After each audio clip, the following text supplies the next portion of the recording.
So I'm really curious because I think a lot of people would align with that vision, and whether it's your vision similar to yours or like their own vision, and they have these ideals and the framework of what they want life to look like, but yet very quickly they're back in those same patterns. It's like, oh, but like this is needed, so I'll just this one time, like, and it's like this snowball happens with saying yes to things. And what I'm hearing you say is you've set clear boundaries, but you've actually stuck to them, which is Yeah. the differentiator compared to a lot of people. Is we'll set the boundary, but we don't actually hold accountability to it. So what has that been like? Because I think that's something everybody, especially business owners, need support on.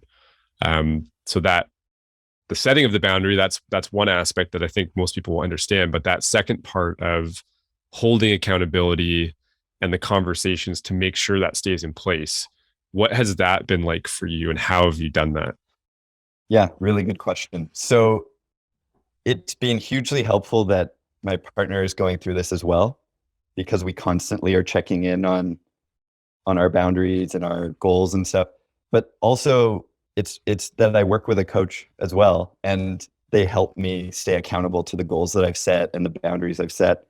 And I know that whenever I've compromised on them, like there's a big thing that I need to get done and I'm working on it till 8.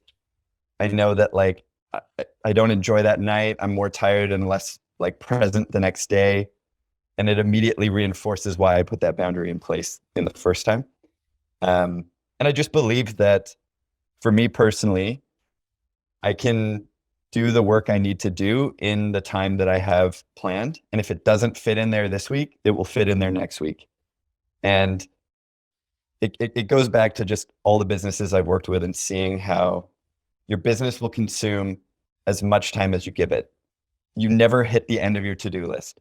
You could literally work 100 hours a week on your own business and never hit the wall where you're like, oh, great, like everything is perfect and there's nothing I need to do.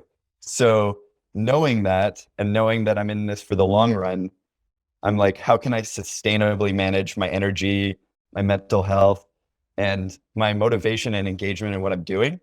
And I just personally know I've found this over the last 10 years of working, that it's a certain amount of work in a day, a certain amount of downtime in a day, and a certain cadence to how I structure in like exercise and other things throughout that day to keep me energized.